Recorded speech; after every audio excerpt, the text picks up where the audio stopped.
use it to help you, but don't make it the default, because you'll get into that. You'll use it as a crutch. And I think that's where it becomes a little bit dangerous.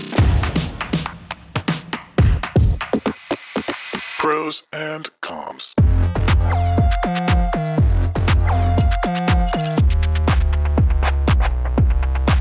Welcome to Prose and Comms, Engagement Unplugged. I'm Brian Rowley. And I'm Laura Smith. So Laura, today is a little bit different. It's just the two of us, so we don't have a guest, so we've got a lot of things to cover here. But I want you to be honest with me here for a second.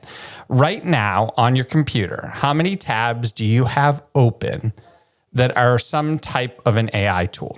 Hold on, I've got like 2 browsers open. So well, you're not supposed to have any browsers open because we're recording a podcast. So you I'm very good at on one multitasking level already. I have 3 actually AI tabs open right now. Yeah, I mean, same here. I have 2 or 3 that are always open. And I think what we're seeing is, AI is actually everywhere now, whether it's people using it for brainstorming or researching or knocking out sort of a first draft or something in a really fast timeline. It's basically, I would say, sort of become sort of that unpaid intern that you and I have always wanted, right? Like someone who's there all the time that can sort of help us.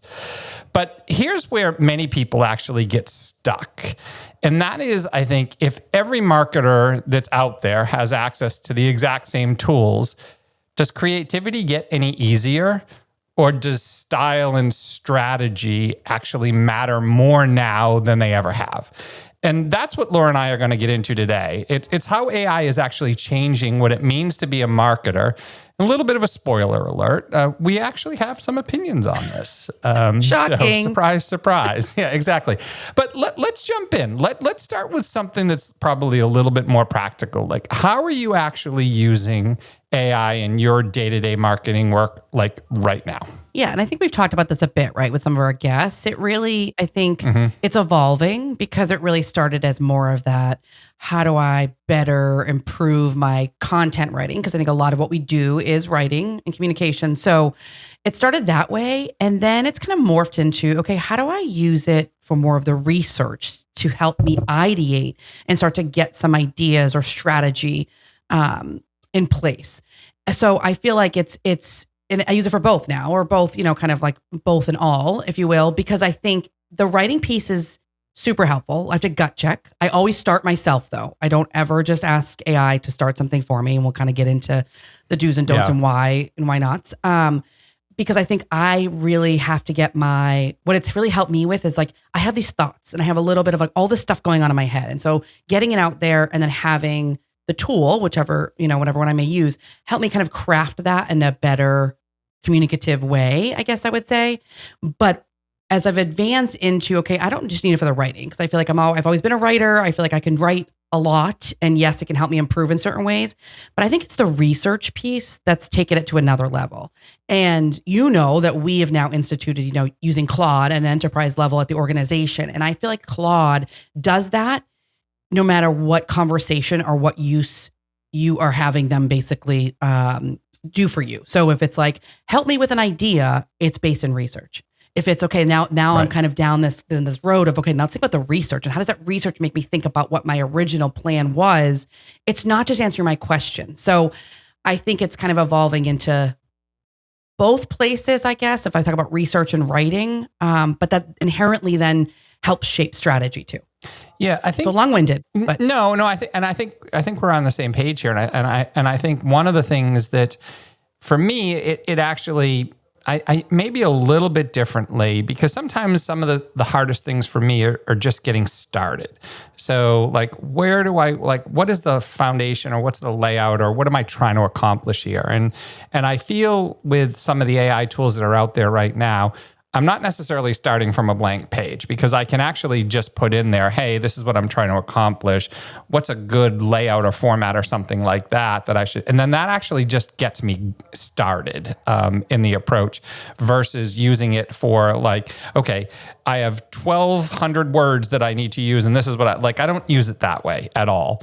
And I think we actually have found that there are different tools that we use for different things. Some return better than others. But honestly, for me, it's the things that used to take a huge amount of time are the things that I think it actually works really well for. Just quick reviews of something, or how do I format this from, something that we're going to use on the web to potentially a social piece, and like, what should we be doing? And even looking at, like, we had this conversation the other day, how do we make sure that things don't get caught like in spam or something like that? And what are recommendations associated with that? So some of that work would take a ton of time. And I think it really has helped us a lot in that place. Yeah. And I think you said something interesting and very, true and honest, is that it's making us faster, right? So there's efficiency there. We can do things faster, review things faster, get a quick answer. But I controversially will bring up the fact, I don't know if it's making us better. I agree. I think it depends on how people use it. So I think it's, yes, AI can make us faster. There's like no doubt. No one can even, doubt that and question that. But really the whole topic of the conversation is about, is AI an editor or is it a creator? Like, how are we using it? And when you think about editing, that's obviously fast. But are we using it to create enough so it is making us better? It is making the work better. And that's, I think, a little bit of the controversy in the marketing space in general, between marketing creatives and such. Like, sure, we can be a lot more efficient, but are we getting our bang for our buck when it comes to like that creativity piece? Well, do you feel like you're writing less, or you're just editing more of what AI produces? I mean, I don't think I'm writing any less. No, I don't think I'm writing any less. No, absolutely not. I think that's like, I think the role and the work we have to do is we have to do it, but we might be able to do it quicker because we have drafted something, put it in a tool and then it improves it within seconds versus having to go 3 revs on your own. Yeah. But I think it's really that, like, the speed versus the output, and I think that's where, and that's a little bit of it. It's like, are we confusing the output with creativity? And are we creative enough?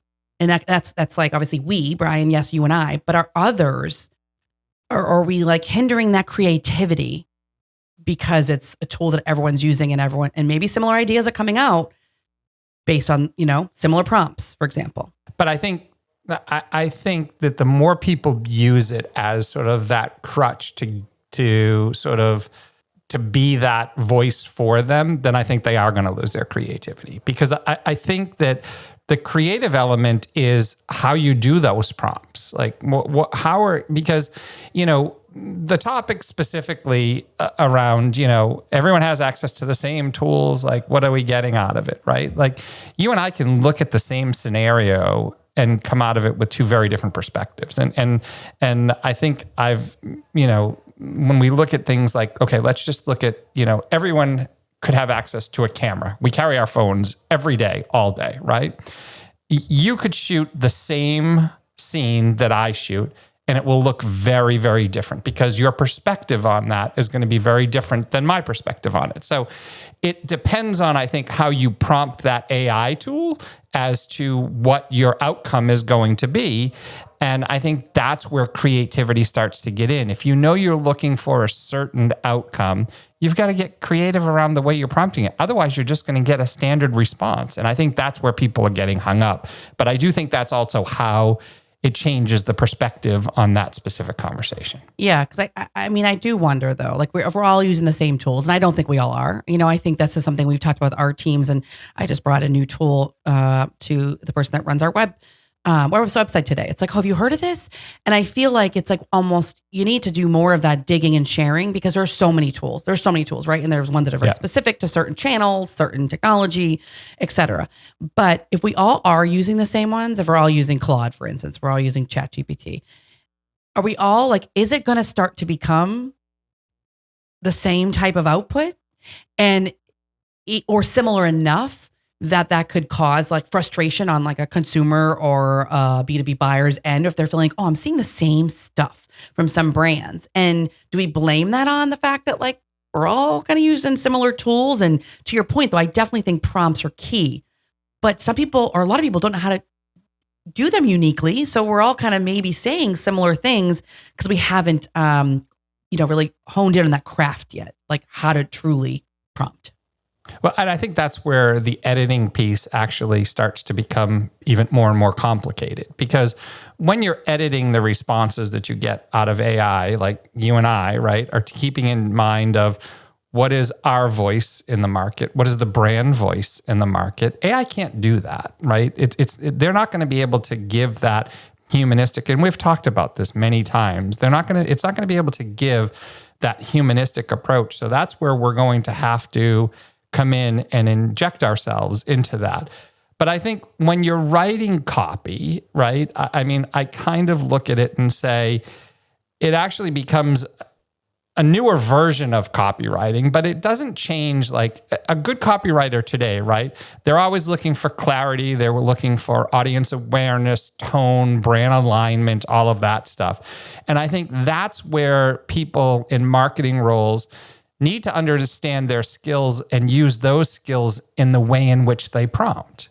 Because if that's taken into account in the prompt, then you will get the appropriate response in return. Yeah, I think it's interesting because there's like this terminology right now. AI slop is what it's being coined as. Yeah. I'm doing my air quotes. And it's because people are sensing it now. This is where I'm saying, like, I just think it's becoming too familiar. Yeah. Because I think a lot of the growth of the opportunity is with how to interact with an AI tool or agent. It's not about just using one. So we have to up the game because consumers are seeing. I saw a stat today that said consumer enthusiasm for AI generated content has dropped 60% in 2003 to just 26% in 2025. So the enthusiasm dropped 60% to 26% because I think they're noticing the AI slop, whether that's writing, whether that's creative outputs, commercials, anything that they're seeing. And I will even say in the B2B space, working with media and journalists, they're also very hyper-focused on, is this AI? And is there AI in here? And was this how this primarily was written?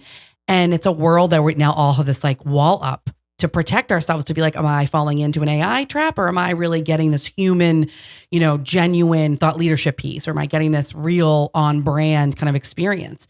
So something has to change, because if it's this fast that it's already turning, what can we do to make sure that, yes, marketers are we're just more efficient. So we have to use AI in some format, but how do we stop ourselves from using it and hindering the experience that we're trying to create, or the reaction we're trying to get from somebody? Yeah, I think the awareness around AI generated content and the expectations that people have around, like, I don't want to listen to that, is real. I mean, I think you're seeing it. I'll give you an example. I was talking to someone just earlier this week, and there was a reduction in force within their organization. And as a result of it, there was a communication that came out to all the employees. And this person was reading it to me, and as they were reading it, I was like, "That is 100% AI driven. Like, you can't even. They didn't even take the time to go in and adjust it, because it was all the buzzwords, right? It was all this, strategic alignment, and this, that, and everything else. And if you knew the person it was actually coming from and delivering it, it wasn't even the way that they spoke. So it was so blatantly AI written, which I think tends to lead not only to external audiences, but internal audiences. I think people have to be careful, because I think it also can kill culture. And I think that because if true leadership is about that empathetic side of things, it's being authentic, it's being vulnerable, it's being all of those things, AI is not going to do that. And I think that people have to be aware. And I think that's actually a big part of the piece to it, as people are working with these tools, making sure what they are actually pushing out as final content doesn't do that, because people they'll sniff it out a mile away. It's kind of the same thing as when the whole sustainability, and people were talking about that, and the generations that are very focused on sustainable products, and people were making all these claims right around they have the environment at hand, and people are like, no, you don't. These are the reasons you don't. AI is going to be the same thing. It's going to be the next thing that people are constantly going to call people out, and people will lose their audiences if they're not aware of it. Yeah, I read something recently that was, it's the 20% rule. It said commit to starting at least 20% of your work without AI. So you can keep that muscle alive. Yeah. It's, how do you make sure you're not relying on it every day for everything? It's challenging ourselves. And I think this is where we have to start, again, it's like, okay, everyone's adopting it. we've come that far, which is amazing. But now it's how do we caution ourselves to make sure that we're not just using it or question, are we using it as a creative accelerant or are we using it as a creative avoidance? Are we trying to avoid using our creative muscles because we know we can put something in and get something out that's probably okay? So I think it's that like the bar has to be raised for marketers. I mean, and probably for a lot of people, but like obviously selfishly, it's about us.